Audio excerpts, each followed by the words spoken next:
राम राम राम राम राम राम। हे नाथ, हे मेरे नाथ, मैं आपको भूलू नहीं। राम। आज का सत्संग परम श्रद्धेय स्वामी जी महाराज का 23/5/1994 को गीता भवन में ये सत्संग हुआ। अपने सत्संग करने भाई बहनों में एक ऊपर से भरने की प्रवृत्ति स्वाभाविक है। हम लोग भी ऐसा ही कहते हैं, हम भी ऐसा कहते हैं, ऐसा करो, ऐसा करो, ऐसा करो, ध्यान करो, ये करो, जप करो। ये साधन ऊपर से भरा जाता है और एक वास्तव में क्या होती है, भीतर से रुचि पैदा होती है। वो भीतर से होती है। अगर वो इस तरह से साधन किया जाए कि भीतर से रुचि के अनुसार साधन किया जाए तो वो बहुत जल्दी उन्नति होती है हमारी। परंतु ऊपर से भरने की मनुष्य की कुछ पता नहीं चलता कि भीतर से क्या है। अब ऊपर से भरने से हमारी वास्तविकता का हमें पता नहीं चलता कि भीतर से क्या है, वास्तव में भीतर में क्या है। अगर बाहर से विचार किया जाए तो एक हमारे क्या है कि अगर बाहर की तरफ देखें, संत महात्मा हमारी तरफ देखते हैं तो वो ये कहते हैं कि आप लोगों के या संसार में एक आश्रय लेने की एक प्रवृत्ति विशेष है, स्वाभाविक है ही। और हमारी बहनों माताओं में वो ज्यादा मात्रा में है, पुरुषों में भी है, पर बहनों मात्राएं एक आश्रय लेने की ज्यादा है। किसी का आश्रय ले लें, किसी का आधार मिल जाए, किसी का अवलंबन मिल जाए, जीवन चलता रहे, किसी की सहायता मिल जाए।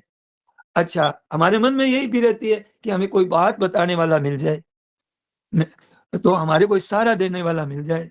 ऐसी इच्छा ये स्वाभाविक है, ये है। हाँ, अब ऊपर से हम क्या करते हैं कि नाम जप करते हैं, ध्यान करते हैं, कीर्तन करते हैं, पूजा पाठ करते हैं, तैयारी करते हैं, ठाकुर जी की पूजा करते हैं, स्नान कराते हैं, ऊपर से करते हैं। तो ये ऊपर से कहने की बातें हैं, ये कहने की बातें के अनुसार भी लाभ होता है। देखिए, कहने की बातें होने से भी लाभ होता है, परंतु भीतर से पैदा होना, उसके अनुसार किया जाए तो उससे बड़ा लाभ होगा। भीतर से है ना, जो बात है ना, उसके अनुसार किया जाए तो उससे भी बड़ा लाभ होता है, ज्यादा लाभ होगा। भीतर से एक तो हम आश्रय लेने की प्रवृत्ति है ना हमारी, है, हमें स्वीकार करना पड़ेगा। एक दूसरी प्रवृत्ति हमारी अ, एक है स्वतंत्र रहने की प्रवृत्ति है कि हमारी कोई स्वतंत्रता में बाधा न दे। हमारे सबकी प्रवृत्ति है, मेरे ऊपर कोई शासन न करे, ऐसा हम लोगों की है। जैसे मैं मर्जी है वैसा ही मैं करूं, ऐसी एक प्रवृत्ति भीतर से होती है। तो इन दोनों जो प्रवृत्ति को भीतर से देखा जाए, अगर भीतर से जाकर के हम देखें अंदर से, तो इसमें आपको दोनों प्रवृत्तियों के भीतर में एक आश्रय लेने की, उनके लिए आश्रय लेने की बात मिलेगी। तो अब हमारे को भीतर से ही होनी चाहिए कि ऐसा हमें आश्रय मिले कि वो कभी छूटे नहीं, हमारा वो एकदम पक्का हो। फिर हम लोगों को पराधीन नहीं। लोग कहते हैं कि शरणागति में पराधीन है, पराधीन नहीं है, महान स्वतंत्रता है। क्या गोदी में बच्चा बैठा है, वो माँ के पराधीन है क्या? कितना स्वतंत्र है वो। तो उसके लिए भगवान की शरणागति है ना, ये सबसे बढ़िया। हम कईयों का आश्रय लेते हैं, जो कईयों का आश्रय लेते हैं, प्रकृति का आश्रय लेते हैं, शरीर का, धन का, इनका आश्रय लेते हैं, ये आश्रय टिकेगा नहीं। ये किसका आश्रय है? ये नासवान का आश्रय है, ये नासवान का आश्रय होता है। संतों ने क्या कहा है कि काठ की ओट से काठ बचे नहीं, आग पड़े तब दो को जाले। कि काठ की दीवार बनाई हुई है, अब आग लग गई है, एक काठ की दीवार और खड़ी कर दो, नहीं बचेगी। आग लगे तब दो को जाले, और सियाल की ओट सियाल बचे नहीं, सिंह पड़े तब दो को फाड़े। मूसा की ओट से मूसा बचे नहीं, तब बिल्ली पड़े तब, और आन की ओट से जीव बचे नहीं, रज्जब वेद पुराण पुकारे। ये कह रहे हैं कि नहीं बच सकता। हम आश्रय लेते हैं, अब कहते हैं कि मगरमच्छ का आश्रय लेकर के हम गंगा जी पार कर लेंगे, उस पर बैठ करके। संभव है क्या? ये नासवान है, नासवान खा जाएगा। तो ये क्या है कि धन का आश्रय लिया, बेटा हमारी सेवा करेगा, उसका आश्रय लिया, बुद्धि का आश्रय लिया, नहीं करेगा, नहीं सेवा करेगा, और कर भी देगा तो क्या शरीर का आश्रय भी रह जाएगा? क्या उनका आश्रय रह जाएगा? तो इनका आश्रय लेते हैं हम। और कोई आश्रम का आश्रय लेता है, कोई धन का धन बल है, कोई कहता है विद्या बल है हमारे पास। कई तरह के आश्रय आप सब जानते हैं, हम लोग आश्रय लेने का हमारा स्वभाव है। तो इसका अर्थ है कि आप जिसके अंश हो उसी के आश्रय ले लो ना। कोयला है, वो अग्नि का आश्रय लेगा तभी चमकेगा, वरना कितना ही साबुन से धो लो उसको। उसी के आश्रय हो जाओ जिनके हम हैं। कोयला अग्नि का है तो अग्नि में चमकने लग जाता है, हम भगवान के हैं तो हम चमकने लग जाएंगे, काम बन जाएगा झट। अब मन गणंत आश्रय लेते हो तो उसका काम नहीं बनेगा। हम लोग मन गणंत आश्रय लेते हैं, आश्रय लेते ही है आदमी। इसमें क्या है कि कितने का काम बनेगा, इस आश्रय से कितने दिन काम चलेगा। जिनका आश्रय हमने ले रखा है, समझिए कि उनके आश्रय से हमारा कितने दिन काम चलेगा, काम तो नहीं चलेगा। तो हमारी भीतर से क्या प्रेरणा हो रही है, भीतर से कौन से साधन करने की प्रेरणा है, कौन सा रुचि है हमारी भीतर से, किस चीज की रुचि है। तो भीतर से कोई प्रेरणा कर रहा है कि आश्रय, आश्रय की लो, आश्रय लो, आश्रय लो, तो वास्तव में ये भीतर के आश्रय की प्रेरणा है। जैसे मैंने कहा था ना, तो प्यास लगती है तो इसका मतलब कोई प्यास लगी है, इसका मतलब कोई जल है इस संसार में, वो हमारी प्यास बुझा देगा। भूख लगी है तो इसका मतलब भोजन है। ठंडी लग रही है तो कपड़ा है, ओढ़ने का है कुछ। तो कहने का मतलब है कि जब ऐसे आश्रय लेते हैं तो कोई आश्रय लेने के मन में कोई मुझे आश्रय दे दे, कोई मुझे बात बता दे, मुझे कोई रास्ता बता दे, तो इसका मतलब कोई शरण लेने वाला है, कोई आश्रय देने वाला है, तभी तो आती है मन में। भोजन की मन, भूख लगी है तो भोजन है। मन में किसी के आश्रय लेने की मन में आती है, कोई मेरी सहायता करे, कोई मुझे बचाए, कोई मेरे को ज्ञान देवे, तो इसका मतलब कोई देने वाला कोई है। तो नारायण नारायण हमारी भीतर की इच्छा है, शांति की इच्छा है, तो इसका मतलब शांति है। नारायण नारायण।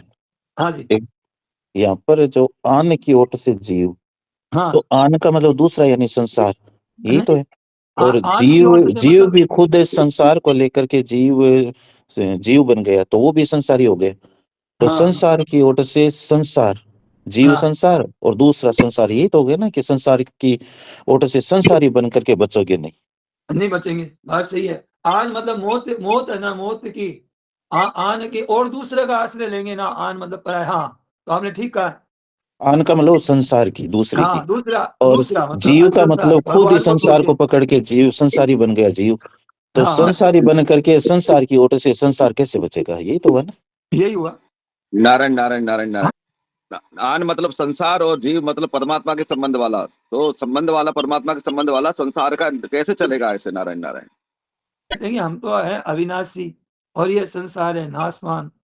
हमने ओट ली नाशवान की, तो नाशवान के चक्कर में आ गए हम। ओट जिसके लिए हमारा तो मरना नहीं होता है, पर हम जिसके मतलब आश्रय ले लिया नाशवान को, तो अब हमें नाशवान ही नाशवान मिलेगा, क्योंकि हमने आश्रय उसका ले लिया है। वो तो एक बार मारता है, बिल्ली, चूहा, और हमने इस संसार की ओट ली है तो हम मरते रहेंगे इसके संग से। आसरा कारण गुण तक। नारायण नारायण, आसरा लेते तो हैं बचने के लिए और ले रहे हैं नासवान का, तो कैसे हाँ, बचेंगे? नारायण नारायण। हाँ, बोले कि कारणम गुण संगोष्य सत सत योनि जन्मसु। ऊंच नीच योनियों में जाने का कारण क्या है कि मतलब सत संयोजन कारणम गुण संगोष्य, गुण का मतलब त्रिगुणात्मक ये सृष्टि है ना, प्रकृति, प्रकृति का सहारा लिया, तो हम लोग जन्म मरण में जा रहे हैं। अब आगे कहते हैं कि हमारे क्या होता है कि प्यास लगी है तो जल है, भूख लगी है तो भोजन है, अशांति है तो शांति है, शांति चाहते हैं सभी, तो इसका मतलब शांति है। कोई आनंद चाहते हैं कि आनंद रहे, हमें कभी दुख आए ही नहीं, ऐसा भी सुख है क्या? बोले ऐसा भी सुख है। तो जिसमें दुख नहीं है, जिसमें सुख भी नहीं है, दुख सुख से भी ऊंची चीज है, तो हमारे भीतर में अभिलाषा है, अभिलाषा है, इच्छा है इस चीज की। तो इससे सिद्ध होता है कि वो है कोई चीज, और वो है शरणागति, भगवान का आश्रय लेवे, ये कह रहे हैं। और भगवान भी कह रहे हैं, जरा मरण मोक्षाय मामाश्रय अत्यंतीय। जन्म मरण से अगर तू मुक्ति चाहता है, दुख से छूटना चाहता है, सदा के लिए आनंद चाहता है, तो मेरी एक शरण में आ जा। जन्म क्यों नहीं लिया इसमें? जरा मरण मोक्षाय, जरा लिया, मरण लिया, पर जन्म क्यों नहीं लिया? कि बोले जन्म तो अब हो चुका है हमारा, इसलिए नहीं लिया।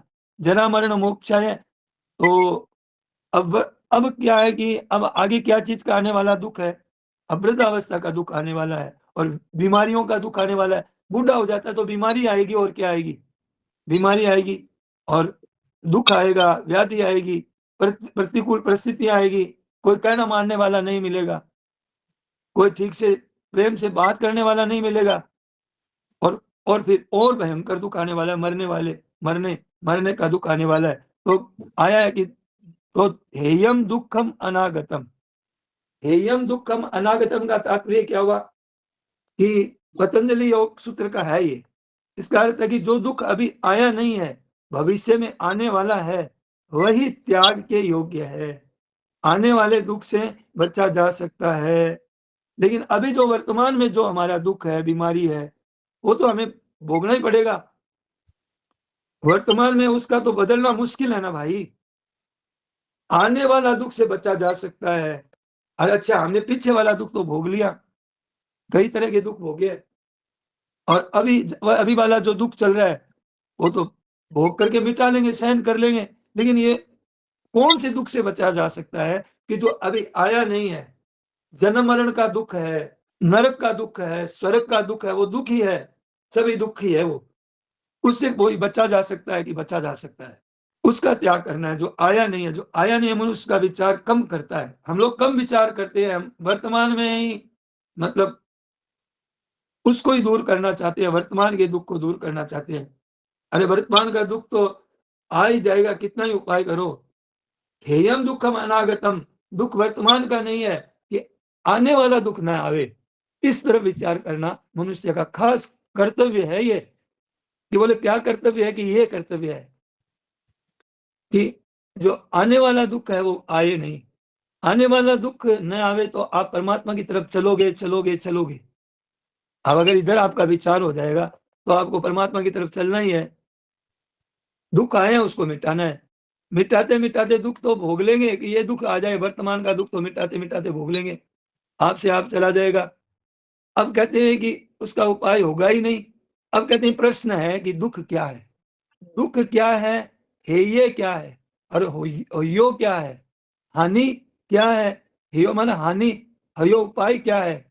और उसका साधन होई क्या है? जो इनका वर्णन पतंजलि योग दर्शन में आया है। हेयो का अर्थ, हेय का अर्थ आया है, क्या किया हुआ है कि जो दुख आया नहीं है, अगर ये दुख न आवे तो यह दीर्घ दृष्टि होनी चाहिए कि मरने के बाद भी दुख न आवे, ये कहना चाहते हैं। ऐसा विचार करना चाहिए। अगर विचार करना है तो ऐसा विचार करना है, नहीं तो कुछ विचार नहीं करना है। नहीं तो फिर सुख दुख को आ जाएगा तो भोग लेंगे पशु की तरह। यह भी एक परम स्मृति है कि आ जाएगा तो आ जाएगा, देखा जाएगा, भोग लेंगे। विचार करना है हमें। दुख अनागतम, कभी नहीं आया है, आने की संभावना है, लेकिन अभी वो कैसे मिटे कि दुख आवे ही नहीं। ये विचार का विषय है, ये है विचार का विषय। तो भीतर से दुख मिटने का और मिटाने का उपाय क्या है? जो स्वतः सिद्ध किसी का आश्रय लेना, स्वतः सिद्ध जीव मात्र में है, एक स्वतंत्र रहने की, हमारे में दखल न करे कोई हमारी स्वतंत्रता में। इससे क्या सिद्ध हुआ कि हमारे भक्ति का, ज्ञान का मार्ग ये आपका सिद्ध करता है। जैसे भूख लगी है तो भोजन का मार्ग सिद्ध करता है, ऐसे ही आपके मन में कि कोई शासन न करे तो ये ज्ञान का मार्ग सिद्ध करता है कि हाँ, वहां एक ऐसी स्वतंत्रता है कि कोई परतंत्रता नहीं है। ये ज्ञान मार्ग का साधन है। और एक बात मन में आती है, और शरणा कोई मेरे को आश्रय दे दे, कोई मेरे को बचा ले, कोई मेरे की रक्षा कर दे, तो ये हम लोगों के सब में आती है। तो इसका मतलब ये भक्ति का मार्ग सिद्ध करता है कि वहां है कोई चीज, तभी तो मन में आ रही है। भीतर की मांग देखनी चाहिए, हमारी भीतर की रुचि देखिए। महाराज जी ने यही तो कहा आरंभ में, ये हमारे भीतर में अभिलाषा है, सबके है, आपके मेरे सबके है। इसको पहचान करें, आगे चलें तो बड़ा लाभ होगा। पहचान कर ले और आगे बढ़े तो बड़ा लाभ होगा। संप्रदायों में क्या होता है, सबको अपनी अपनी बात सूझती है, हमारा ठीक है, हमारा संप्रदाय ठीक है, हमारी पद्धति ठीक है। महाराज जी ने कहा मेरे को मैंने ये देखा है और बातें की है, मेरे को मन में बड़ा आश्चर्य हुआ कि बड़ा आश्चर्य हुआ मेरे को। महाराज जी ने कहा मेरे को बड़ा कौतूहल हुआ कि ये संप्रदाय वाले कर क्या रहे हैं। हमारे को मिले कि राम राम करते थे, राम नाम में मन लगता था। कोई उनको मिल गए संप्रदाय वाले कि तुम राम नाम छोड़ो, तुम सोहम सोहम ओम ओम करो। अब ओम ओम का उच्चारण करना सिखाया, अब बोलो राम राम राम छुटा दिया। मतलब है कि वो छोड़ना नहीं चाहते हैं। और मैंने उन्हें देखा कि उन्होंने नाम जप किया भी नहीं, करके भी देखते, अनुभव करके भी देखते, तभी भी किया भी नहीं नाम जप, और बिल्कुल पढ़े लिखे नहीं है, मैंने देखा है, और बिल्कुल पढ़े नहीं है, और लोगों के नाम जप राम नाम जप छुटा दिया। उनकी प्रवृत्ति मैंने देखी है, ऐसा अनुभव किया है। हाँ, राम राम मत करो, ओम ओम करो। मेरे को आश्चर्य हुआ कि आपने पहले राम राम करके देखा है क्या? क्या अनुभव किया है क्या? पढ़े लिखे नहीं, साधारण प्राण नहीं, साधु हो गए। अब लोग साधुओं की बात मानते हैं, अरे साधु महाराज है। तो कहने का मतलब है पढ़े लिखे नहीं, साधन परायण नहीं, साधु हो गए, अभी यही शिक्षा देते हैं। मेरे को तो ऐसे शिक्षा मिली है भाई। मैं कोई मेरे से पूछे तो मैं उनसे पूछता हूँ कि मैं आपको मेरे को तो ऐसा आता है मेरे सामने कि हम किसका नाम जप करें, कि राम जी का करें, कि विष्णु जी का करें, कि कृष्ण जी का करें, कि हनुमान जी का करें, कि निराकार का करें, निर्गुण का करें, कि द्वैत का करें, कि अद्वैत का माने, कि द्वैत को माने। तो मैं महाराज जी पूछता हूँ आपको कौन सा नाम अच्छा लगता है? बोले कि हमें तो हरे राम राम राम हरे हरे। तो आप हरे राम राम राम हरे। कोई कहता है कि मुझे राम राम अच्छा लगता है, कोई कहता है कि मुझे श्री कृष्ण गोविंद हरे मुरारे ये अच्छा लगता है। तो तुम ऐसा करो, महाराज जी कहते हैं बहुत बढ़िया, इसी में लग जाओ बस। कोई कहता है कि हमें निराकार की उपासना अच्छी लगती है, कोई कहता है द्वैत की, कोई कहता है निर्गुण की। महाराज जी कहते हैं कि मैं पूछता हूँ आपको कौन सी अच्छी लगती है? तो बोले ये अच्छी लगती है, हमें निर्गुण निराकार अच्छा लगता है। तो तुम निर्गुण निराकार का करो। बस बात क्या है कि आपके भीतर में रुचि देखते हैं हमारी, महाराज जी कि भीतर में हमारी रुचि क्या है, कौन सा हम साधन करना चाहते हैं। ऊपर से भर भर करके इतना भर दिया कि अब जगह ही नहीं खाली है। अब साधक संजीवनी हम लोग पढ़ते हैं, और अब विचार आता है कि नाम जब तो होता ही नहीं है, फलाना साधन तो होता ही नहीं है, इस साधक संजीवनी में ही लग गए 12 घंटा ही, एकदम बंद गए, ताला लग गए हमारे तो। अरे ये स्वतंत्रता में स्वतंत्रता में स्वतंत्रता है, इसकी साधक संजीवनी की छाया में स्वतंत्रता है, पर स्वतंत्रता महसूस होती है कि 12 घंटे बंद गए हम। बताओ, अरे स्वतंत्रता है इसमें, दिख नहीं रही है। बच्चा पढ़ाई करता है तो मानता है कि परतंत्रता है, ये स्कूलें सब बंद हो जाए, अरे इस परतंत्रता में तेरी स्वतंत्रता है। वो तो एक संसार की बात है, लेकिन ये जो सत्संग की ज्ञान की बात है, इसमें बड़ी स्वतंत्रता है। तो इतना भर दिया है ऊपर से हम लोगों ने, ये करो, ये करना जरूरी है, वो करना, और जगह खाली नहीं रखी अंदर में दूसरी बात जाने की, क्योंकि वही उसको ठीक दिखता है। ओम ओम करो, फलाना निर्गुण निराकार को भी मानो, यही है, सगुण साकार तो मायावादी है। अरे भीतर में आप अभिलाष है, उसको आप ठीक समझो कि किसकी क्या रुचि है, उसको भी तो देखो भाई, फिर उसके अनुसार साधन करो, भीतर की रुचि के अनुसार, तो बहुत जल्दी उन्नति होगी। पराये करके मतलब लोगों को आश्रय लेने की आदत होती है। एक स्वतंत्रता की भी होती है कि हमें कोई टोका टोकी न करे, हमें कुछ कहे नहीं। एक भक्ति और ज्ञान, तो आप अधिकारी हैं दोनों के। ज्ञान में एक तत्व है, वो किसी का कोई सहारा लेना है, ज्ञान है भक्ति के, हर एक भगवान का आश्रय लेना है। एक ज्ञान योग सहारा लेना है, तो ऐसे ही हमें भगवान का आश्रय लेना है। इन दोनों का एक ही फल होगा, उभयोरपि विन्दते एक फलम। किसी का भी आश्रय मत लो और एक भगवान का आश्रय ले लो, दोनों का फल एक होगा। किसी का भी आश्रय मत लो, संसार का भी मत लो और भगवान का भी मत लो। तो संसार का नहीं लिया तो फिर वो भगवान का आश्रय ही है। जहां संसार का आश्रय नहीं है तो समझ लेना चाहिए वो भगवान का आश्रय है। भगवान का आश्रय लो, उसका फल भी एक होगा। क्या फल होगा? कि संसार का दुख मिट जाएगा। ये एकदम पक्की बात है। तो शरणागति में प्रेम का बाहुल्य है, अधिक होने पर भी ज्ञान मार्ग में कमी नहीं है, उसमें प्रेम होने पर भी ज्ञान योग में कमी नहीं है। एक आनंद होगा, प्रतिक्षण वर्धमान आनंद होगा। वहां ज्ञान योग में आनंद होगा और वहां प्रतिक्षण वर्धमान प्रेम होगा। और ऐसा आया है कि ऐसे हुए हैं कि मुक्त होने पर भी संतुष्ट नहीं होते हैं। देखो इतनी गहरी बात बता रहे हैं महाराज जी। जीवन मुक्त हो गया है और अब उसके मन में फिर भी संतोष नहीं है। मुक्त होने पर भी संतुष्ट नहीं रहा। मुक्त होना इतना बढ़िया नहीं लगता है, मुक्त होना भी गजब की बात है। ऐसी एक प्रकृति होती है, ऐसी उनकी एक ये भक्ति योग बड़ा लाभदायक है, जो मतलब मुक्ति में भी मजा नहीं समझते, मुक्ति में संतोष नहीं करते, जबकि मुक्ति में कोई कमी नहीं है, पर वो टिकते नहीं है मुक्ति में, तो फिर उनको भगवत भक्ति में बड़ा लाभ दिखता है और प्रतिक्षण वर्तमान जो भक्ति का रस है वो प्राप्त होता है, तो वो अटकते नहीं है मुक्ति में भी। बहुत सरल बात है। कहूं भगति पथ कवन प्रयासा, जोगन तप जप मख उपवासा।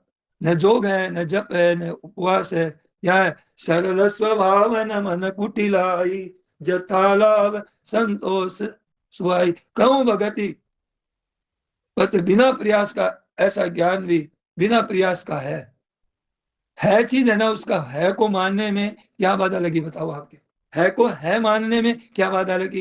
ये जितनी चीजें हैं ये देखिए ये रहने वाली नहीं है। कौन सा हमारे साथ में रहने वाले रहेंगे? ये बदल जाएगा पासा। बचपन में हम किन के साथ रहते थे, अब हम किन के साथ रहते हैं? देखिए कितने परिवर्तन है। ये साथ तो रहने वाले नहीं है। संसार से क्रिया निरंतर रहने वाली नहीं है। शरीर को लेकर किया जाने वाला साधन बड़ा ऊंचा नहीं होता है, याद रखिए। शरीर को लेकर किया जाने वाला साधन बड़ा ऊंचा नहीं होगा। जो भीतर की रुचि से लेकर के जो साधन किया जाता है ना, वो शीघ्र काम करने वाला होगा, बहुत जल्दी होगा। आरंभ में शरीर से ही होगा। अब करोगे तो कोई काम शरीर से ही आरंभ करोगे, शरीर से ही आरंभ करोगे।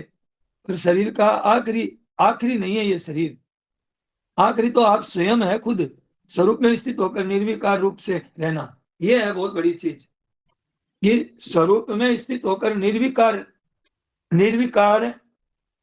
ये है, ये आखिरी हद है। ज्ञान मार्ग में क्या है? निर्विकारता मुख्य होती है। जब तक राग द्वेष हर्ष शोक किया जाता है कि होते रहते हैं, तब तक ज्ञान मार्ग का अधिकारी नहीं हुआ, अधिकारी भी नहीं हुआ। आरंभ का तो सुनते हैं कि कोई बात ही नहीं है, आरंभ की तो बात क्या करना फिर तो। परंतु ज्ञान मार्गियों की मतलब ज्ञान मार्गियों में क्या चीज है? देखिए ज्ञान मार्गियों में निर्विकारता मुख्य होती है, और भक्ति योग में एक भगवान का आश्रय होता है, वो बड़ा ठोस होता है। ऐसा आश्रय एक आश्रो, एक बल, एक आस विश्वास, और एक राम घनश्याम हित, चातक तुलसीदास। इसको कोई कहते हैं कि ये परतंत्रता है, तो ये कोई परतंत्रता नहीं है। कहते हैं ना भक्ति में परतंत्रता है भगवान की, ये महान स्वतंत्रता है। जैसे बालक को माँ की परतंत्रता नहीं है, माँ के आश्रित रहता है, माँ की गोदी में बच्चा सर्वथा स्वतंत्र रहता है। गोदी में माँ की गोदी में बच्चा सर्वथा संतोष रहता है, हमें कोई चिंता रहती नहीं है, बच्चे को अपना कुछ भय रहता ही नहीं है। ऐसे ही भगवान का आश्रय रखने वाला महान स्वतंत्र होता है। जो स्वतंत्र साधन करता है उसको ऊपर तो जिम्मेवारी नहीं है, पर भगवान का आश्रय लेने वाले पर जिम्मेवारी कुछ रहती है। माँ का भजन आश्रय, माँ का आश्रय लेने वाला माँ करता है, कुछ नहीं करता है माँ का आश्रय लेने वाला माँ करता है, और माँ की गोदी नहीं छोड़ता। माँ करता है और माँ की गोदी नहीं छोड़ता। ऐसे भगवान को नहीं छोड़ता है भगत, और भगवान का नाम लेता है, और भगवान का नाम लेता है। उसको भय किस बात का है? क्या स्वतंत्रता है उसके? भगवान दूसरे नहीं है, दूसरा हो तो कोई स्वतंत्रता हो। जैसे माँ दूसरी नहीं है, ऐसे ही भगवान दूसरे नहीं है, द्वितीय नहीं है। भगवान अपने हैं, स्थापना आप अपने हैं भगवान। तो वहां गुंजाइश है, परंतु मैं भगवान का हूं, इसमें अभिमान की गुंजाइश नहीं है। जहां ये कहते हैं कि मैं भगवान का हूं, भगवान मेरे हैं, यहाँ अभिमान की गुंजाइश नहीं है, और उस ज्ञान योग में अभिमान की गुंजाइश रहती है। तो भगवान के यहाँ अभिमान की गुंजाइश होती नहीं है। हम तो हमेशा भगवान पर निर्भर हैं, आनंद मस्त सदा निर्भय विशेष निश्चिंत, हरदम निश्चिंत। किसके भरोसे? भगवान के भरोसे, हरदम आनंद में रहता है, हरदम ही। तो भगवान का आश्रय एक आश्रो, एक बल, एक आस विश्वास, एक राम घनश्याम हित। कपैया जैसे मतलब है कि वैसे ही भगवान के अधीन रहता है। तो शरणागति का मार्ग सबसे बढ़िया बताया महाराज जी ने। गीता में सर्वगुह्यतम इसको बताया। उसको ज्ञान योग मार्ग वाले ऐसे टीका करते हैं कि हमारा ज्ञान योग ही सबसे उत्तम है, और भक्ति मार्ग वाले कहते हैं कि भगवान की शरणागति सबसे उत्तम है। तो महाराज जी कहते हैं कि इन दोनों में मूल में देखो, आप मूल में देखा जाए तो भगवान क्या कहते हैं, मन मना बहु मत भक्तो। 4 बातें बताई और सब कुछ त्याग करके मेरे एक शरण में हो जा। फिर ये बात बताई, ये सब क्या है, व्यापक का फल है, ये सब व्यापक का फल है, ये व्यापक का फल, ये गुह्यतम है, श्रेष्ठ है। आगे दोनों बताकर आगे भगवान ने क्या किया, ये शरणागति का फल बताया। एक भगवान के शरण हो जाए, मेरे शरण हो जा, मैं तुझे सब पापों से मुक्त कर दूंगा। ये गोपनीय श्रेष्ठ बात बताई है भगवान ने। और आगे दोनों बात बता कर दिया, और फिर पहले ये कह दिया कि सर्वगुह्यतमम, और फिर बहुत बढ़िया से ये ऊपर का एक नीचे का ढक्कन लगा दिया कि तुझे मैं बहुत गोपनीय बात कहता हूं। फिर कठोरदान है ये, तो कठोरदान में फिर 2 श्लोक रख दिए, मन मना बहु और सर्वगुह्यतमम गुह्य रख करके, और फिर टिप्पण को ढक्कन से बंद कर दिया। इदम ते नात्मस्काय, ये किसी को मत कहना जो मेरे में श्रद्धा नहीं रखता है, जो सुनना नहीं चाहता है, जो भक्त नहीं है। तो ये दुर्लभ ज्ञान भगवान ने गोपनीय रखने के लिए कहा है, जो गीता का ज्ञान दिया है भगवान ने। तो ऐसे भगवान की भक्ति की बात विशेषता से चली है, ज्ञान योग, कर्म योग, भक्ति योग, टीकाएं अनेक है। ऐसे एक एक को नीचा बनाने वाली भी टीका मैंने देखी है। पर गीता का मूल क्या कह रही है, इस तरफ आप कम आदमी ही ध्यान देते हैं कि क्या कह रही है। अपने अपने संप्रदाय के अनुसार ही अर्थ लगाते हैं सब। गीता मूल क्या कह रही है, इसको ध्यान से बहुत कम लोगों का इधर ध्यान जाता है कि गीता जी क्या कह रही है। अरे देखो, ऐसे संप्रदाय वालों ने लिखा है, वो भी अच्छा लिखा है, उसके अनुसार भी कल्याण हो जाए, अपने अपने अनुभव के अनुसार भी कल्याण हो जाए।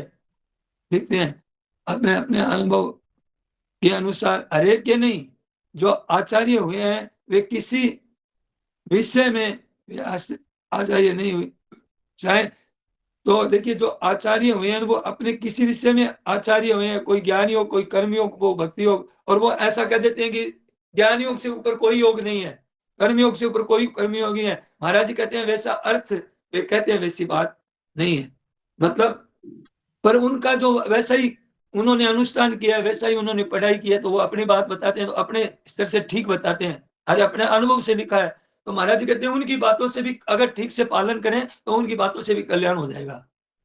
उन्होंने अपना अनुभव लिखा है तो कल्याण हो जाएगा, उद्धार हो जाएगा। हर एक की नहीं, बड़े बड़े आचार्य, शंकराचार्य जी आदि, रामानुजाचार्य जी, बल्लभाचार्य जी आदि, इनकी लिखी हुई जो टीकाएं हैं उनके अनुसार चले तो भी महाराज जी कहते हैं कल्याण हो जाएगा।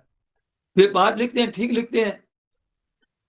तो जैसे कोई ज्ञानेश्वरी लिखा है तो गीता की भी टीका लिखते हैं, पर गीता में और टीका लिखते क्या है, कोई श्लोकों के अनुसार लिखते ही नहीं है, वो लिखते ही ऐसे लिखते जाते हैं, पर फिर भी उसमें गीता की टीका नहीं है। हमने योग का वर्णन करते हैं, परंतु वर्णन करते चले जाएंगे, मूल में क्या है, श्लोक है। इसका लेखन के अनुसार चले तो कल्याण हो जाए, हाँ बोले उनके अनुसार चले तो हमारा कल्याण हो जाए। वो भी आचार्य हैं, उन्होंने अनुभव करके देखा है, उनके मन में दया है। आजकल क्या करते हैं, आजकल पीएचडी की बातें करते हैं, पीएचडी करते हैं, पीएचडी पास हो गए, डिग्री प्राप्त कर लेते हैं, उनको कल्याण हो जाए ये आशा ही नहीं है। वो धन के लोभ ही है, अपने ख्याति चाहते हैं। आजकल के कथाकार क्या है, लोगों को बेवकूफ बना रहे हैं। पढ़ाई में तो उन्होंने बढ़िया डिग्रियां मिल गई है, उनको आचार्य की डिग्री मिल गई, लोगों को रिझाते हैं, पैसा इकट्ठा करते हैं, बड़े बड़े आयोजन करते हैं, तो कहते हैं कि उनसे क्या आशा की जा सकती है कल्याण की। जो अपना नाम चाहते हैं, धन पैदा करना चाहते हैं, आश्रम बनाना चाहते हैं, चेला चेली बनाना चाहते हैं, अपने को पूजवाना चाहते हैं, माला धारण करते हैं, माला पहनवाते हैं लोगों से, चरण स्पर्श करवाते हैं, चरण प्रक्षालन करवाते हैं, उनसे हम क्या आशा करेंगे जो हमारा कल्याण कर देगा। जो अपना मतलब धन चाहते हैं, धन लेते हैं पूजा पाठ के बदले में, वो अपना कल्याण कैसे कर लेंगे। हमारा कल्याण वो ही कर सकता है जो ना धन चाहता है, ना मान चाहता है, चार बड़े चाहते हैं, अपना कुछ चाहते ही नहीं, इस वास्ते कुछ चाहते ही नहीं। उनके हृदय में जीवों के प्रति दया होती है, हमसे कुछ चाहते ही नहीं है। स्वामी जी, सेठ जी, भाई जी हमसे क्या चाहते हैं? कुछ नहीं चाहते हैं। उनके हृदय में जीव मात्र के प्रति हृदय में दया स्वतः स्वाभाविक रहेगी। सबका हमारे कल्याण की जोरदार इच्छा रहती है महाराज जी के, कि इनको सरल से सरल बातें बता दूंगी, जल्दी कल्याण हो जाए। तो हमारे ऊपर दया करके, वो जीवों पर दया करके, और वो कल्याण की बातें करते हैं। उनको पैसा, यश, ख्याति आदि नहीं चाहिए। उनकी यही चेष्टा रहती है कि उनका भाव यही रहता है कि सबका उद्धार हो जाए। तो उनके द्वारा जो चीज मिलती है वो ऊंची चीज मिलती है, पर फिर भी मनुष्य किसका अधिकारी है ऐसा समझकर करना चाहिए। फिर भी ये समझ लेना चाहिए कि हम किसके अधिकारी हैं। सबका उद्धार हो जाए, सबका कल्याण हो जाए। मैंने तो विचार किया था, महाराज जी ने कहा कि वर्षों पहले मैंने की, मेरे के मन में एक लगन लगी थी कि कल्याण कैसे हो, मेरा उद्धार कैसे हो। तो बोले कि हमने के सामने आएगी, एक तो सब शास्त्रों को पहले पढ़ लूं, पढ़ करके और फिर एक निर्णय कर लूं, और अंतःकरण का फिर एक अनुभव कर लूं। तो अपने अंतःकरण का अनुभव करें कि हमें कौन सा किस मार्ग का है, फिर मिलान करें, फिर चलें। तो ये तो महाराज जी ने कहा हमें बहुत लंबा और कष्टप्रद लगा, कब तो निर्णय होगा, कब क्या होगा। ऐसे महात्मा को अनुभव मिल जाए, कैसे मिल जाए, वैसे रहते हैं, मिल जाए मुश्किल है मिलना। तो हमें एक और मार्ग मालूम दिया कि हम किसी संत महात्मा की, जो अच्छे पहुंचे हुए हैं महात्मा, उनकी बात मान ले में, उन्होंने तो कमा करके कमाया धन मिल जाएगा। तो ये बात महाराज जी को जच गई। तो ऐसे महापुरुषों के कहे अनुसार चले ना हम, तो हमारा काम बन जाएगा। और अपनी मर्जी से करेंगे उससे भी हो जाएगा, उससे भी हो जाएगा, पर समय लगेगा। पर सच्चा जिज्ञासु होगा तो उस पर भगवान की विशेष कृपा होगी। भगवान को जाने न जाने, माने न माने, स्वीकार करें न करें, परंतु सच्चा कल्याण चाहने वाले पर भगवान की कृपा होती ही है। आप भगवान को मानो मत मानो, स्वाभाविक होती है। भगवान ये नहीं करते कि मेरे को कोई माने, भगवान के ये भूख नहीं होती। ये भगवान की भूख नहीं है कि मुझे लोग माने, मेरा आदर करे। भूख तो उसको होती है जो कमजोर होता है। भगवान कोई कमजोर थोड़ी है, और भगवान की कोई कमी थोड़ी है कि आवश्यकता है। तो जिसकी आवश्यकता है और जिसको चाहना है भीतर में, और अपने आप से उसकी पूर्ति नहीं, अपने आप से उसकी पूर्ति नहीं कर सकते, तो ऐसा होते हैं तो उनको दूसरों की सहायता की इच्छा होती है, और उनमें कोई आवश्यकता है ही नहीं। कोई आवश्यकता पूरी कर सके ऐसा कोई है ही नहीं। तो मतलब कहने का मतलब हुआ कि उन महापुरुषों की कोई कमी नहीं रहती, उनकी कोई आवश्यकता होती नहीं, कोई इच्छा होती नहीं उनकी, तो उनसे हमारा कल्याण होगा। तो ऐसे ही देखिए कि जैसे वे कृपा करे हुए भगवान, हुए वचन है गीता जी के, बहुत दया और वचन बहुत विशेष है। अर्जुन और भगवान साथ साथ ही रहते थे। लोग कहते हैं कि भगवान ने युद्ध कराया, विचार होता है कि इस बात को जानते नहीं है। अगर आप ध्यान देते तो भगवान ने युद्ध नहीं कराया है। पहले तो अर्जुन क्या है कि 3 बार अर्जुन पूछता है कि मेरा कल्याण, निश्चित कल्याण कैसे हो, मेरा निश्चित कल्याण कैसे हो। तीसरे अध्याय में पूछा है, या मिश्रेण वाक्येन बुद्धि मोह यस्य में तदेकं वद निश्चित है, ये न श्रेयो हम आपनो, मुझे एक बात कह दीजिए मेरे कल्याण वाली। और भगवान दूसरे अध्याय में पूछते हैं, परीक्षा में तो हम धर्म मूढ़ एक श्रेय है निश्चितम ब्रूहि तन्मे। और 5वें में कहते हैं संन्यासम कर्मणाम कृष्ण पुनर्योगम च संससि एक श्रेय यतयोरेकम। तो निश्चय कल्याण की बात कहिए। ये भगवान ने क्या है कि युद्ध नहीं कराया है। अर्जुन तो युद्ध करने के लिए, भगवान से सहायता लेने के लिए गया है, ये युद्ध होने जा रहा है, मेरी सहायता करो। तो भगवान ने थोड़ी कराया है युद्ध। तो भगवान ने तो युद्ध क्या किया, जैसे कोई बद्रीनारायण जाता है और बीच में कोई अटक जाए कि भाई बद्रीनारायण का सही रास्ता कौन सा है, तो उसको सही मार्ग जानकार बता देता है, मिल गया बीच में। ऐसे भगवान है, ये मार्ग है जो युद्ध भगवान ने नहीं कराया। अर्जुन स्वयं युद्ध करने के लिए गया है। अर्जुन तो भगवान का स्वयं गया है युद्ध के लिए, और सारथी भी बनाया है भगवान को। और वो नहीं, गुरु बनाने के लिए नहीं, अर्जुन ने कोई गुरु बनाने के लिए नहीं, उपदेश लेने के लिए नहीं, वो तो युद्ध करने के लिए बनाया है। तो भगवान ने युद्ध कैसे कराया, कैसे कहते हैं लोग। बाद में जब वो मतलब एकदम अर्जुन है, उसको कोई उपाय नहीं दिख रहा है, तब वो भगवान के शरण होता है। अब युद्ध में समझौता है कि कुटुंब मर जाएंगे। अब अर्जुन समझता है कि कुटुंब मर जाएंगे तो मोह हो गया। तब कहा कि कुटुंब ये नहीं है, ये दुख का कारण नहीं है, कुटुंब ये पाप नहीं है, युद्ध करना पाप नहीं है। तो भगवान ने संदेह को मिटाया कि जैसे ये बात आप खूब पढ़ ले गीता को, फिर शंका करें, बड़ा आश्चर्य होगा। अर्जुन ने भगवान को खास श्रेय पूछा है, कल्याण कैसे हो, ये बात पूछी है। तो बहुत वर्षों पहले मैंने महाराज तिलक की ये गीता पर देखी थी, गीता पर टीका देखी थी, मिली, तो उसमें उन्होंने ये लिखा है कि ज्ञान और भक्ति तो बात में फालतू बीच में आ गए, भगवान तो कर्मयोग का तात्पर्य है, कर्मयोग से ही मतलब है, और गीता का कोई तत्व नहीं है कर्मयोग के सिवाय। और कहते हैं उन्होंने और क्या कहा कि कर्मयोग तो सिद्ध होने के बाद होता है, साधक का नहीं होता। उस समय मन में आई कि तिलक महाराज नहीं होता है, अभी शरीर नहीं है, हम अगर तिलक महाराज होते तो बात करते कि आपने ऐसे कैसे लिख दिया।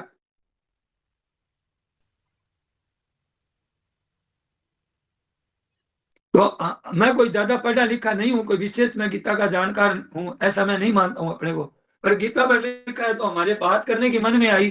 कोई गीता का जाने तो हम गीता का विषय बात करने की मन में आती है हमारे, क्योंकि उनमें कुछ मिलेगा हमारे विचार से, हमारे को कोई विचार उनके द्वारा आदान प्रदान से हमारे को लाभ होगा। तो ये है, कहने का मतलब यही है कि ऐसा विचार करने में मैं गया, पर वास्तव में संतों ने मतलब ऐसे मैं गया कईयों के पास में, पर मुझे ऐसी कोई विशेष बात नहीं मिली, क्योंकि साफ निर्मल होकर के पक्षपात छोड़ करके बात करने वाले आदमी मिलते कहाँ है, बहुत कम आदमी है, मिलते ही नहीं है। जिससे जिन संप्रदायों में रहने वाले उनको उस संप्रदाय से विशेष लाभ हुआ है, तो उन्होंने अपने संप्रदायों के बारे में अपने संप्रदायों को में लिख दिया। मैंने टिकाई भी देखी है, पर इतना विशेष कोई लाभ हुआ है ऐसी मुझे बात बिल्कुल ऐसी नहीं मिली है। कुछ मिली है गीता के मूल के अनुसार नहीं मिली, मूल के अनुसार नहीं मिली। इस वास्ते कर्मयोग का उपदेश दिया है भगवान ने। कर्मयोग का क्या है कि कर्मयोग का स्वरूप क्या है, कर्मयोग का ये तिलक महाराज का दूजा है, सेठ जी का दूजा है, और मेरा कुछ फर्क है सेठ जी से भी। कर्मयोग की व्याख्या करने के लिए कर्मयोग को किसको कहते हैं, व्याख्या है तिलक ने तो सिद्धों को ही मानते हैं कि जो सिद्ध होने के बाद कर्मयोग सिद्धों के लिए है, ये हर एक आदमी के लिए नहीं है, साधक का है ही नहीं, ऐसे कहा है। और हम मानते हैं कि साधन कर्मयोग साधन ज्ञानयोग और ज्ञान योग और कर्मयोग दोनों हम मानते हैं कि साधन है, और भक्ति योग भी साधन मानते हैं, साध्य भी मानते हैं। ज्ञान मार्ग वालों का ज्ञान तो साध्य है और भक्ति योग कर्मयोग साधन है, ये बताया। शंकराचार्य जी महाराज ऐसा मानते हैं, पर वास्तव में सच्ची बात क्या है, महाराज जी कहते हैं कर्मयोग ज्ञान योग भक्ति योग भी साधन है, तीनों साधन है। तो सिद्धों में भी कर्मयोग होता है, तो वहां कर्मयोग नहीं है, वहां कर्म अक्रम हो जाते हैं सिद्धों के, वहां भक्ति मात्र रह जाती है, प्रेम मात्र रह जाता है, ज्ञान में बोध मात्र रह जाता है। ज्ञानवान भक्तिवान कोई नहीं रहता, वाहन वाला वाहनवान नहीं रहता, कर्मयोग भी नहीं रहता है। तो योग और योग रहता है, योग ना ज्ञान योगी ना कर्मयोगी ना भक्ति योगी, इसमें कोई योगी बोल करके नहीं रहता है, वहां पे फिर योग ही रहता है। तो ये कहने का फिर प्रश्नोत्तर करो, अपने बात करेंगे। महाराज जी ने कहा हमारे तो लाभ होता है बात करने से, निष्पक्ष होकर के सरलता से हमारे प्रश्न पूछते हैं तो हमारे को लाभ होता है, कहने से लाभ होता है, और कोई मिले तो हमारे को और ज्यादा लाभ होता है। कोई अच्छा जानकार मिले पढ़ने वाला तो वास्तव में स्वतः पैदा होता है जो ना वो साधन, वो बहुत बढ़िया होता है, भीतर से स्वतः जिज्ञासा होती है, स्वाभाविक उनके अनुसार साधन मिलती है, तो वे साधन तेजी से चलता है, प्रकृति के अनुकूल होते हैं, ठीक चलता है, उससे भी लाभ होता है। ऊपर से भरे हुए साधन से जल्दी लाभ नहीं होता है, क्योंकि वो तत्परता से उतना लगता नहीं है ऊपर से भरे हुए साधन में, लेकिन जब रुचि पैदा हो जाएगी ना तो फिर वो तत्परता से साधन में लग जाएगा। हमारे तो आश्चर्य होता है, पूछते हैं तो उसको ठीक उत्तर नहीं दे सकते, पता नहीं कि हम क्या चाहते हैं। मैं पूछता हूँ लोगों से तो ठीक उत्तर लोग नहीं दे सकते कि आप चाहते क्या हो, कि आप धन चाहते हो, कि मान चाहते हो, कि बढ़ाई चाहते हो, कि निरोगता चाहते हो, कि जीना चाहते हो, ऐसी बातें मिलती है। पर वास्तव में आपकी चाहना क्या है, ऐसे जानने वाले बहुत कम है। ऐसे जानने वाले कितने हैं।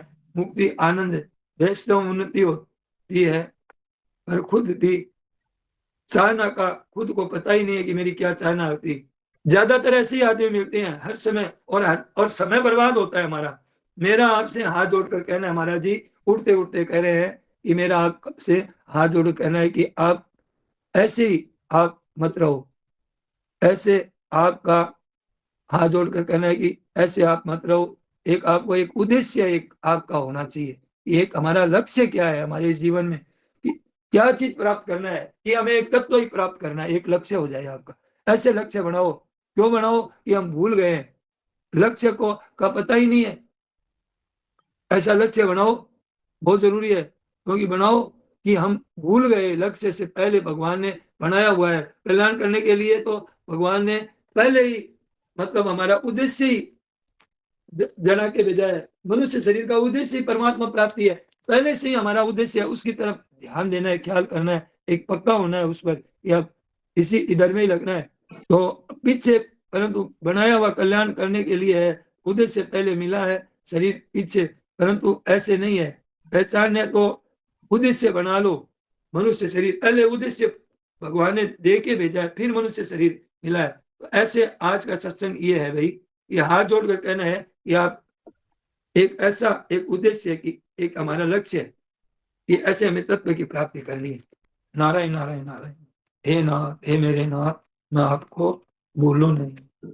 सबको प्रणाम। सियावर रामचंद्र की और वंशी वाली की जय।